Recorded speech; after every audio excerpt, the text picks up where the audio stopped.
दोस्तों आज हम एक्सप्लेन करने वाले हैं हाल ही में वेब सीरीज पंचायत सीजन 3 को, जिसकी डिमांड आप लोग काफी टाइम से कर रहे थे। अगर आपको सीजन 1 और सीजन 2 देखना है तो आप हमारी बनाई प्लेलिस्ट देख सकते हैं। अब आप वीडियो को भी लाइक कर दीजिए। हम चलिए कहानी शुरू करते हैं। तो एपिसोड 1 की शुरुआत में हम सचिव जी और उसके मौसी के लड़के को देखते हैं। ये दोनों एक दूसरे से बातें करते हुए सिगरेट पी रहे होते हैं। तब सचिव जी का भाई उससे पूछता है कि अब की बार ट्रांसफर कहाँ हुआ है। सचिव जी बताते हैं भयपुरा गाँव में, जिसे सुनकर उनका भाई कहता है कि यार ये थोड़ा डरावना सा नाम नहीं लग रहा, इससे बढ़िया तो फुलेरा गाँव था।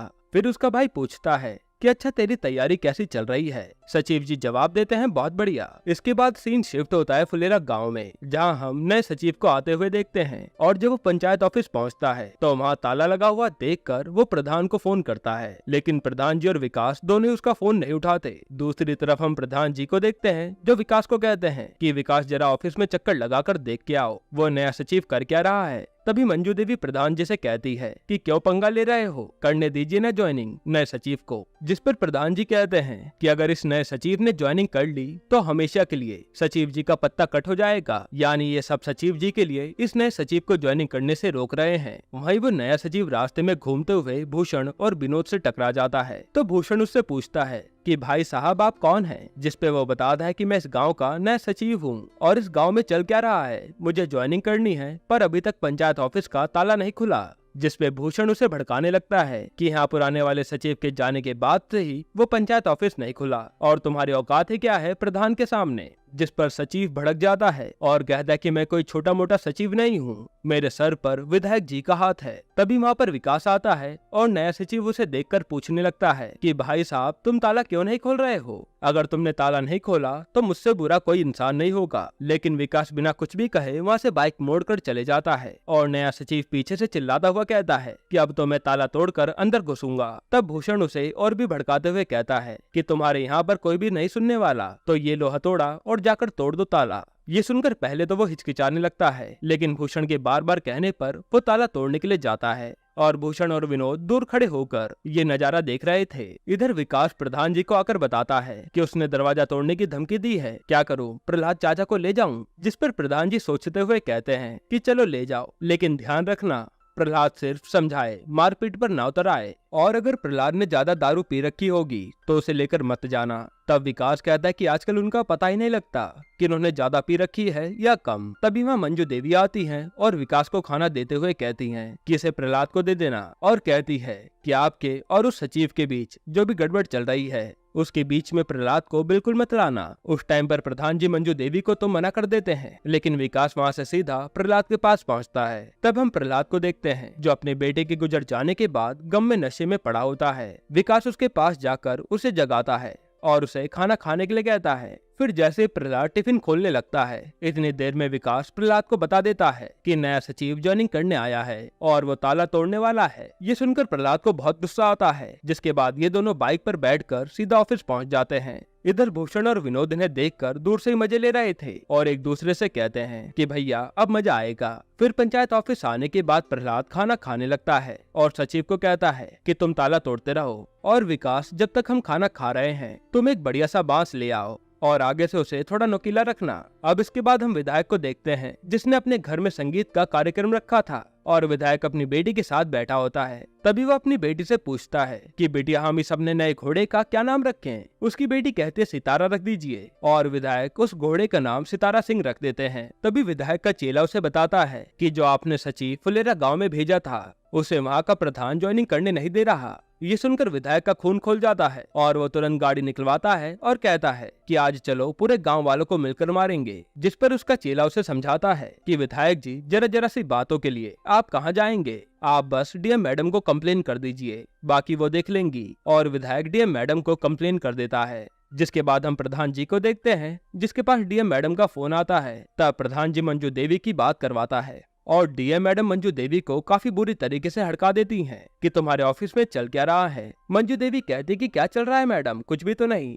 डीएम मैडम कहती हैं कि अगर तुम ऑफिस जाओगी तभी तो पता लगेगा ना, जल्द से तुम और उप प्रधान मेरे ऑफिस पहुंचो। जिसके बाद मंजू देवी और प्रधान जी पहले पंचायत ऑफिस पहुंचते हैं, जहां मंजू देवी देखती है कि नया सचिव दरवाजे पे बैठा है और प्रहलाद खाट पर सोया होता है। तब मंजू देवी उसे उठाती और कहती है कि यहाँ चल क्या रहा है। प्रहलाद कहता है कि कुछ भी नहीं, मैं तो बस यहाँ पर सो रहा था। तब नया सचिव बोल पड़ता है कि ये सो नहीं बल्कि मेरे को धमकी दे रहे थे। लेकिन तब तक प्रधान जी सचिव जी को डांट के चुप करवा देते हैं। तभी विकास वहाँ पर बांस का डंडा लेकर आता है और सचिव कहता है कि ये देखिए मैडम, ये इस डंडे से क्या करने वाले थे, लेकिन मैं डरने वाला नहीं हूँ। आखिर मैंने विधायक को कॉल करके एक ही बार में सबको हिला दिया ना।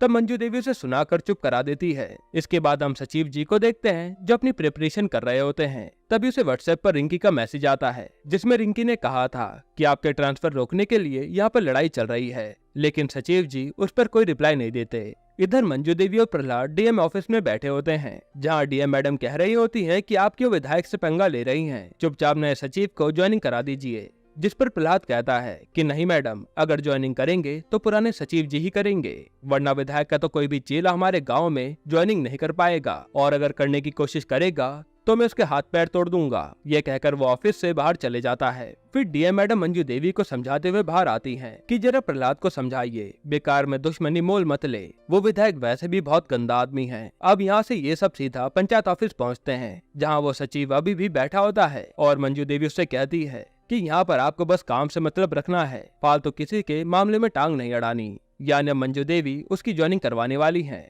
तब सचिव कहता है कि हम क्यों किसी के काम में टांग अड़ाएंगे, और ये आप मुझे बार बार धमकी देना बंद करिए, हमारे सर पर विधायक जी का हाथ है। ये सुनकर प्रहलाद को गुस्सा आ जाता है और वो उसी बांस को उठाकर सचिव को मारने के लिए आगे बढ़ता है। तभी प्रधान के पास डीएम मैडम का फोन आता है और वो बताती हैं कि विधायक को जेल हो चुकी है। उस पर आरोप लगा है कि उसने कुत्ते को जान से मारकर खा लिया है। ये सुनकर सभी लोग काफी खुश हो जाते हैं, यानी अब विधायक गया तो इस नए सचिव को भी ज्वाइनिंग करने नहीं दिया जाता। अगले दिन रिंकी व्हाट्सएप पर मैसेज करके सचिव जी को बताती है कि आपका ट्रांसफर रोक दिया गया है, जिसे देखकर सचिव जी खुश हो जाते हैं और रिंकी को कॉल करके उससे सारी इन्फॉर्मेशन पूछते हैं कि ये कैसे हुआ, कब हुआ। और इसी के साथ एपिसोड 1 यहीं पर खत्म होता है। एपिसोड 2 की शुरुआत में हम जगमोहन और उसकी फैमिली को देखते हैं जो आपस में बतिया रहे होते हैं। तभी उन्हें किसी चीज की आवाज आती है और जगमोहन भागते हुए बाहर जाकर देखता है तो प्रधान जी और मंजू देवी बाइक से गिर गए होते हैं क्योंकि उनके रास्ते में गड्ढा आ गया था। तब जगमोहन उन्हें उठने में उनकी मदद करता है। फिर प्रधान जी और मंजू देवी यहाँ से चले जाते हैं।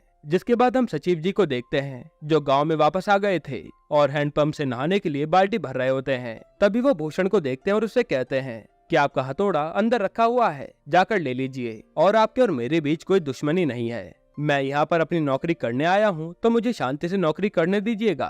फिर नहाने के बाद तैयार होते समय सचिव जी अपनी मौसी के लड़के से बात कर रहे होते हैं और कहते हैं कि यहाँ पर सब ठीक है, बस मुझे होने वाली पॉलिटिक्स से दूर रहना है। जिस पर उनका भाई कहता है कि मुझे सब पता है, तुम वहाँ पर रिंकी के लिए गया है ना। और रिंकी का नाम सुनते सचिव जी के मुंह पर स्माइल आ जाती है। तभी थोड़ी देर बाद वहाँ रिंकी आती है, जिसे देखकर सचिव जी कहते हैं क्या हुआ, सब ठीक तो है ना। तब रिंकी कहती है कि कुछ नहीं, हम तो टंकी पर बस चाय पीने जा रहे थे तो सोचा आपको हाय हेलो कर दें। जिसके बाद रिंकी सचिव जी को चाय पीने के लिए ऑफर करती है, लेकिन सचिव जी कहते हैं कि इस समय टंकी पर जाएंगे तो गांव वाले पता नहीं कैसी कैसी बातें बनाएंगे। एक काम करते हैं, रात को चलेंगे, मैं फ्री भी हो जाऊंगा और अंधेरे में किसी को कुछ दिखेगा भी नहीं। तब रिंकी कहती कि अंधेरे में क्या करेंगे, मतलब अंधेरे में तो गांव भी नहीं दिखता। यह कहकर रिंकी वहां से चली जाती है। अब सचिव जी ऑफिस में काम कर रहे होते हैं। तभी वहां पर जगमोहन की दादी रोते हुए आती हैं, जिसे सचिव जी जानते नहीं थे तो वो उससे पूछते हैं कि आप कौन हो और रो क्यों रही हो। फिर सचिव जी उनके लिए पानी लेने जाते हैं और हम देखते हैं कि वो बूढ़ी औरत तो ड्रामे कर रही थी। फिर पानी पिलाने के बाद सचिव जी पूछते हैं कि आप अपनी परेशानी बताइए। तो वो दादी बताती है कि मेरे पोते ने मुझे घर से बाहर निकाल दिया है, ये कहकर कि ये बुढ़िया खाना बहुत खाती है। अब आप ही बताइए मैं इस उम्र में कितना खाना खाती होंगी। सचिव जी पूछते हैं कि आप कहाँ रह रही हैं। तो वो दादी बताते हैं कि बगल में ही मेरी पुरानी झोपड़ी थी तो मैं अब वहीं पर रह रही हूँ। फिर सचिव जी कहते हैं मैं आपकी क्या मदद कर सकता हूँ। दादी बताती है कि ज्यादा कुछ नहीं बेटा, बस प्रधानमंत्री गरीब आवास योजना में हमें भी एक घर मिल जाता तो काफी अच्छा होता। तब सचिव जी दादी से कहते हैं चलिए मैं कोशिश करूंगा, और जाते समय वो उसे एक लौकी भी दे देते हैं। अब यहाँ से सचिव जी प्रधान जी के पास जाते हैं क्योंकि प्रधान जी का फोन आया था और वो उसे बताते हैं कि मंजू देवी के पैर में चोट लग गई है। सचिव जी पूछते हैं कि आप गिरे कहाँ थे।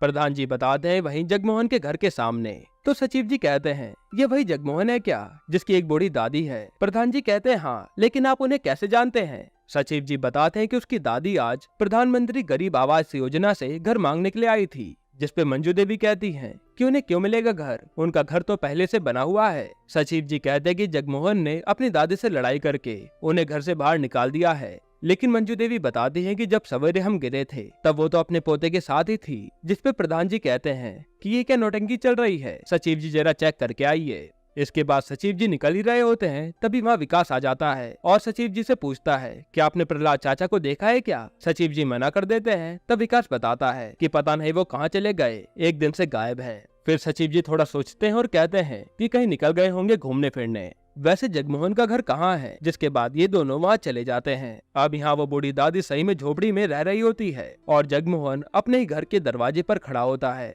मगर वहाँ ताका झाकी करने पर सचिव जी को थोड़ा डाउट होता है, तो वो उस दादी से अपनी लौकी मांगते हैं जो उसे सचिव जी ने दी थी। मगर दादी बहाने बनाने लगती है कि वो लौकी तो मैंने पूरी खा ली। तब सचिव जी जगमोहन के घर में जाकर चेकिंग करते हैं तो वो लौकी वहीं पर रखी होती है, जिसे देखकर सचिव जी उन सब लोगों पर भड़क जाते हैं और कहते हैं कि मजाक समझ रखा है आपने, अगर मैंने पुलिस कंप्लेन कर दी तो आप सबको जुर्माने के साथ साथ जेल भी जाना पड़ेगा, आइंदा से ये गलती मत करना। यह कहकर सचिव जी और विकास वहाँ से जाने लगते हैं, लेकिन तभी जगमोहन सचिव जी को धमकी देता है कि ठीक है सचिव जी, मत बनवाइए हमारा घर, लेकिन हम भी पूरे गांव में फैला देंगे कि प्रधान जी और उनकी बीवी मंजू देवी अपने खोदे गड्ढे में गिर गई, जिसके बाद पूरे गांव में उनकी बदनामी होना तय है। इस पर विकास भड़कते हुए कहता है कि ये प्रधान जी ने गड्ढा कहाँ खोदा है। जगमोहन कहता है कि क्यों नहीं खोदा, वो चाहते तो यहाँ पर रोड बनवा सकते थे, लेकिन उन्होंने अभी तक रोड नहीं बनवाई। तब सचिव जी कहते हैं कि तुझे जो करना है वो कर ले। जिसके बाद वो पंचायत ऑफिस आते हैं और प्रधान जी को सारी बात बताते हैं। तब प्रधान जी कहते हैं कि सचिव जी जगमोहन का चुप रहना बेहद जरूरी है,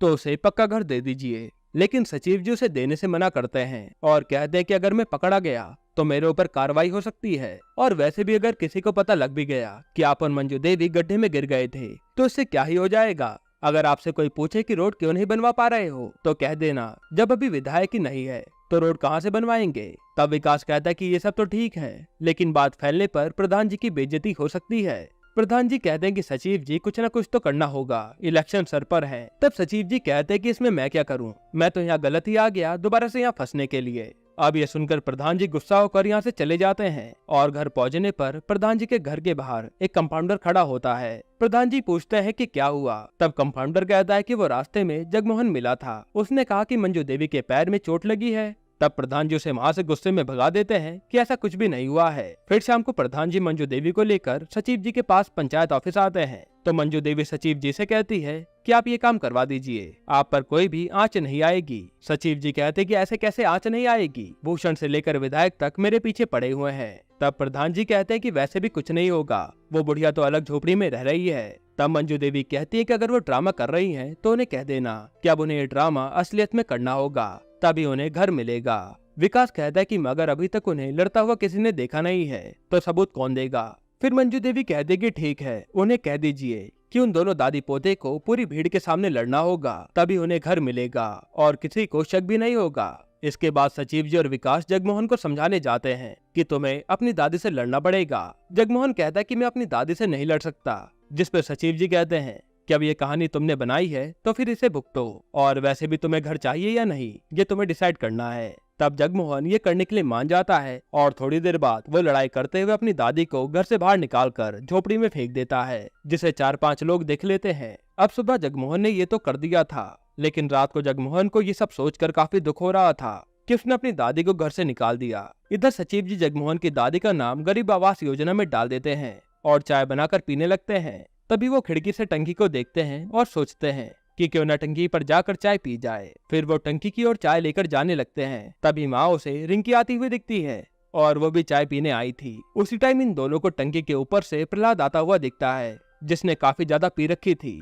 तब रिंकी कहते कि आप प्रहलाद चाचा को संभालिए, मैं यहाँ से जाती हूँ। फिर सचिव जी प्रहलाद को नीचे उतारते हैं और प्रधान जी और विकास को वहाँ आने के लिए कहते हैं, जिसके बाद प्रधान जी और विकास वहाँ आकर प्रहलाद को प्रधान जी के घर ले आते हैं। अब यहाँ मंजू देवी ने प्रहलाद को सुला दिया था और मंजू देवी विकास को कहती हैं कि उस टंकी पर कुछ भी करके उसे बंद करवा दीजिए। आज के बाद उस टंकी पर कोई नहीं चढ़ेगा, क्योंकि आज प्रहलाद की वहाँ से जान भी जा सकती थी। यहीं पर एपिसोड 2 खत्म होता है। एपिसोड 3 की शुरुआत में जगमोहन की बीवी अपनी सासू माँ को खाना खिलाने के लिए झोपड़ी में जाती है और उसे खाना खिलाते हुए एक बकरी वाला देख लेता है जिसका नाम माधव है। उसके बाद हम विकास और प्रहलाद को खाना खाते हुए देखते हैं। तब खाना खाने के बाद विकास की बीवी खुशबू प्रहलाद को कहती है कि जो आपको चेक मिला था 50 लाख का, अगर आप उसे बैंक में जमा करवा देते तो अच्छा रहता। इतनी मोटी रकम घर पे रखना मुझे डर लगता है। जिसपे प्रहलाद कहता है कि कोई बात नहीं, उसे रखा रहने दो। यह कहकर प्रहलाद वहाँ से चले जाता है, लेकिन विकास खुशबू पर भड़क जाता है और कहता है कि आइंदा पैसों की बात प्रहलाद चाचा से मत करना। और दोस्तों, ये वही चेक होता है जो प्रहलाद के बेटे के शहीद होने पर सरकार ने मुआवजे के तौर पर प्रहलाद को दिया था। अब अगले सीन में सचिव जी और विकास ऑफिस में काम कर रहे होते हैं। तब सचिव जी विकास को कहते हैं कि वो गरीब आवास योजना की लिस्ट आ गई है, उसे बाहर चिपका दो। वहीं दूसरी तरफ भूषण विनोद और माधव को लिस्ट में आए नामों के बारे में बता रहा होता है और कहता है कि इस बार भी तुम दोनों का नाम नहीं आया। लेकिन जगमोहन की दादी का नाम देखकर भूषण कहता है कि चलो, इसकी दादी को तो मिलना भी चाहिए था, क्योंकि बेचारी बुढ़िया को उसके पोते ने ही निकाल दिया घर से।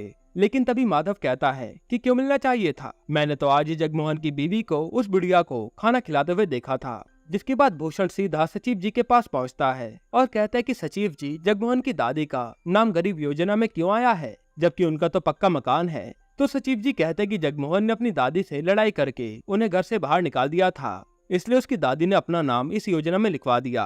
अब बाकी की बात मुझे नहीं पता, तुम जाकर खुद ही पता कर लो। तब भूषण यहाँ से चले जाता है और भूषण के जाते ही सचिव जी परेशान हो जाते हैं कि मैंने तो पहले ही कहा था कि ऐसा कुछ जरूर होगा, तो जल्दी से जगमोहन को फोन लगाओ। अब वो तीनों वहाँ पहुँचते हैं। उससे पहले जगमोहन को सचिव जी ने सब कुछ समझा दिया था। तब जगमोहन अपनी बीवी को घर से बाहर निकाल रहा होता है कि आज के बाद अगर तूने इस बुढ़िया को खाना खिलाया तो तू भी मेरे घर से बाहर निकल जाना। ये कहकर वो और उसकी बीवी अंदर चले जाते हैं। विनोद ये देखकर भूषण से कहता है कि भैया, इनके बीच में तो सही में लड़ाई हो रखी है। फिर तीनों झोपड़ी में जाते हैं जहाँ वो बूढ़ी दादी लेटी होती है और भूषण पूछता है कि अम्मा जी क्या हुआ, सब ठीक तो है ना। तब दादी कहती है कि क्या बताएं बेटा, कुछ अच्छा नहीं लग रहा। भूषण कहता है कि लगता है आपकी तबीयत खराब है, तो मैं कंपाउंडर को बुला लाता हूँ। जिसके बाद ये तीनों कंपाउंडर को लेने चले जाते हैं। उधर सचिव जी प्रधान जी के घर पर थे और जगमोहन से फोन पर बात कर रहे होते हैं। जगमोहन बताता है कि वो तीनों कंपाउंडर को बुलाने गए हैं, मगर मेरी दादी की तबीयत तो बिल्कुल ठीक है, तो वो दवाई कौन सी खाएंगी। तब सचिव जी कहते कि तुम चिंता मत करो, वो डॉक्टर आएगा तो गैस की दवाई देगा और उससे कुछ भी नहीं होता। ये कहकर सचिव जी फोन काट देते हैं। तब प्रहलाद यहाँ सबको कहने लगता है कि पहले एक झूठ बोला, अब उसे छुपाने के लिए दूसरे झूठ बोले जा रहे हैं। प्रधान जी, आपने सचिव जी को फालतू में इन सब में फंसा दिया। उधर भूषण कंपाउंडर को ले आता है और कंपाउंडर उस दादी से पूछता है कि क्या दिक्कत है दादी, तो वो कहते कि बस अच्छा नहीं लग रहा। तब कंपाउंडर उन्हें गैस की गोली खिला देता है। अब आधी रात में जब सचिव जी सो रहे होते हैं तब उसे जगमोहन का फोन आता है। जगमोहन रोते हुए बताता है कि सचिव जी, अम्मा की तबीयत सच में खराब हो गई है, पता नहीं उस कंपाउंडर ने कौन सी दवाई खिला दी थी, इसलिए गाड़ी का इंतजाम करवा दीजिए, हॉस्पिटल जाना पड़ेगा। जिसके बाद सचिव जी सीधा प्रहलाद के पास जाते हैं और उन्हें सारी बात बताकर पूछते हैं कि कहीं गाड़ी मिलेगी क्या। फिर प्रहलाद सचिव जी को एक जगह पर लेकर आता है जहाँ से उन्हें एक टेम्पो मिलता है, लेकिन टेम्पो चलाने वाले ने काफी ज्यादा पी रखी होती है और प्रहलाद ने भी थोड़ी सी पी रखी थी। जिसके बाद अब टेम्पो सचिव जी चलाकर लाते हैं और जगमोहन के घर से उसकी अम्मा को लेकर सीधा हॉस्पिटल ले जाते हैं। तब जाकर उन्हें आराम मिलता है। फिर बाहर आकर जगमोहन सचिव जी और प्रहलाद को धन्यवाद कहता है और सचिव जी से आज रात कितना खर्चा आएगा उसके बारे में पूछता है। प्रहलाद कहता है कि तुम चिंता मत करो, मैं देख लूंगा, वैसे भी सरकार ने 50 लाख रुपए दिए हैं, उसका मैं करूंगा ही क्या। अब अगले दिन जगमोहन अपनी दादी को हॉस्पिटल से डिस्चार्ज करवा लाता है, लेकिन जगमोहन की दादी पक्के घर में जाने की बजाय झोपड़ी में चली जाती हैं, वरना लोगों को उन पर शक हो जाएगा। ये देखकर जगमोहन को अच्छा नहीं लगता, तो वो सीधा प्रहलाद के पास जाता है और कहता है कि भैया, अब हम सोच रहे हैं कि गरीब आवास योजना से अपना नाम हटवा लें, क्योंकि अगर घर मिला तो अम्मा से दूर रहना पड़ेगा और वो हो नहीं सकता। तो प्रहलाद कहता है कि ये सब तो तुम्हें पहले से सोचना चाहिए था। जगमोहन बताता है कि मैंने तो ये सब सोचा था, लेकिन अम्मा ने जबरदस्ती करके ये मुझसे काम करवा दिया, अब आप ही कुछ करिए। ये कहकर वो रोने लगता है। जिसकी बात प्रहलाद जगमोहन की दादी को अपने घर ले आता है और दिखाता कि परिवार के बिना घर कितना सूना सूना लगता है। अब उसका घर देखकर दादी काफी हैरान हो जाती है, क्योंकि उसके घर में सब कुछ बिखरा पड़ा था। तब प्रहलाद कहता है कि मेरी तो मजबूरी है, लेकिन आपके सामने तो आपका पूरा परिवार पड़ा है, तो क्यों गलती कर रही हो। अब ये बात दादी को समझ आ जाती है और वो गरीब आवास योजना से अपना नाम हटवा लेती हैं, ताकि वो अपने बच्चों के साथ रहें। और इस बार भूषण, विनोद और माधव सचिव जी की तारीफ करते हुए कहते हैं कि चलो, इस बार तुमने एक अच्छा काम तो किया, एक दादी को उसके पोते से मिलवा दिया। तभी विनोद और माधव पूछते हैं कि सचिव जी, अब ये जो घर था वो किसे मिलेगा। जिस पर सचिव जी कहते हैं कि वो तो प्रधान जी डिसाइड करेंगे।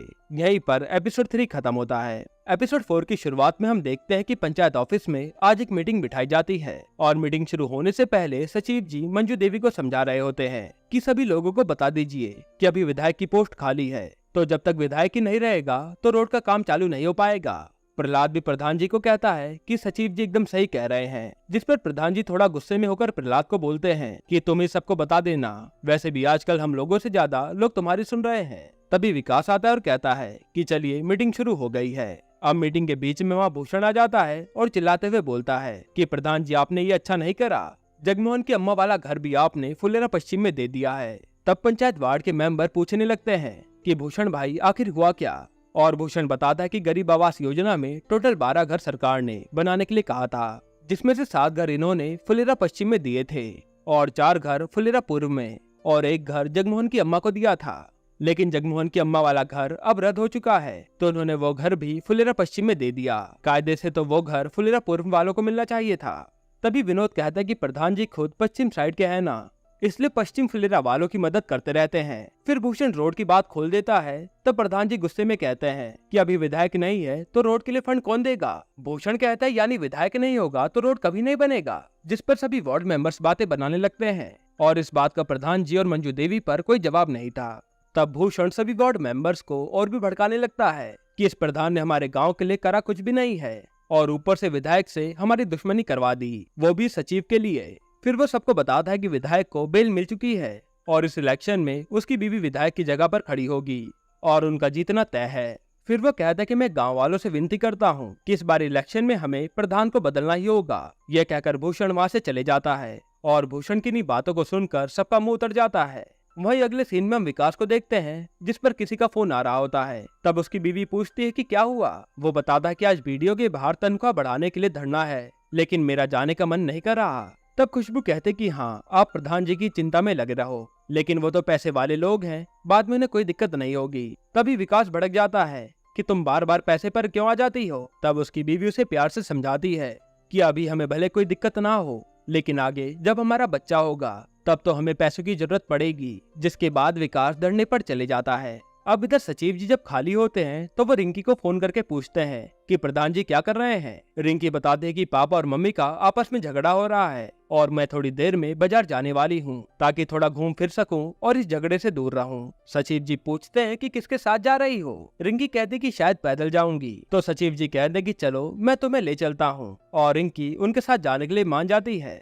फिर दोनों बाजार घूमने निकल जाते हैं। दूसरी तरफ प्रहलाद पेड़ के नीचे बैठकर दारू पी रहा होता है। वहीं विकास धरने पर बैठा होता है और इधर प्रधान जी और मंजू देवी का झगड़ा चल रहा होता है। जिसके बाद हम रिंकी और सचिव जी को मंदिर से बाहर निकलते हुए देखते हैं, जहां सचिव जी रिंकी को MBA करने की सलाह देते हैं क्योंकि रिंकी को अब अपने करियर पर ध्यान देना था। तब सचिव जी पूछते हैं कि पहले तो तुम्हारे घर वाले शादी करवा रहे थे, अभी अचानक से पढ़ाई कैसे। रिंकी बताती कि वो शादी के लिए मेरे पीछे पड़े थे, लेकिन मैंने अब मना कर दिया है और मुझे अपने करियर पर ध्यान देना है। तभी सचिव जी को रिंकी से पता चलता है कि उसके तो केवल मैथ में 42 नंबर ही आए थे, फिर भी वो रिंकी को मोटिवेट करते हैं कि तुम MBA कर लोगी।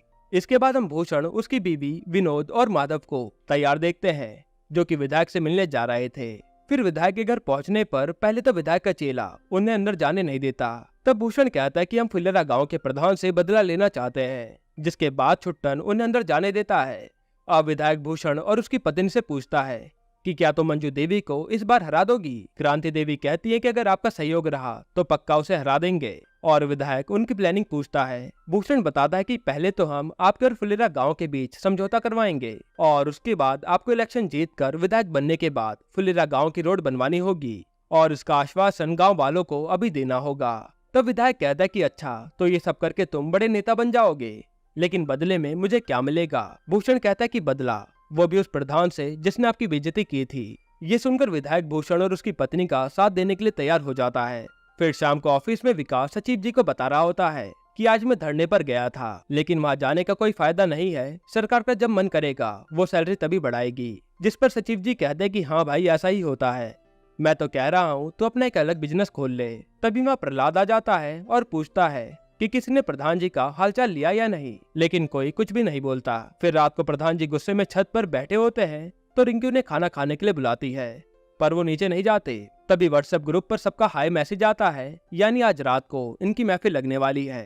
फिर चारों जने बियर पीने बैठे होते हैं, लेकिन आज किसी का भी मूड अच्छा नहीं होता और सबके मुंह लटके हुए थे। तब प्रधान जी कहते हैं कि यहाँ पर भी अगर मुझे गाली देनी है तो दे दो, वैसे भी सब लोग मुझे गाली दे ही रहे हैं। तब प्रहलाद कहता है कि मुझे आपसे बात करनी है। वैसे भी हम सबसे उस आवास योजना में गलती तो हुई है और मैं सोच रहा हूँ मुझे सरकारी मुआवजा जो मिला है 50 लाख रुपए, उसे देकर हम गांव की रोड बनवा लेते हैं, जिसके बाद आप इलेक्शन जीत जाएंगे। इस पर सचिव जी कहते हैं कि सरकारी काम के लिए आप अपना पैसा क्यों देंगे, और विकास भी यही कहता है। तभी प्रधान जी कहते हैं कि अब चाहे जो भी हो जाए, रोड तो सरकारी फंड से ही बनेगी, बाकी जो होगा देखा जाएगा। तब प्रहलाद कहता है कि रोड बनने दीजिए प्रधान जी, वरना आप इलेक्शन हार जाएंगे।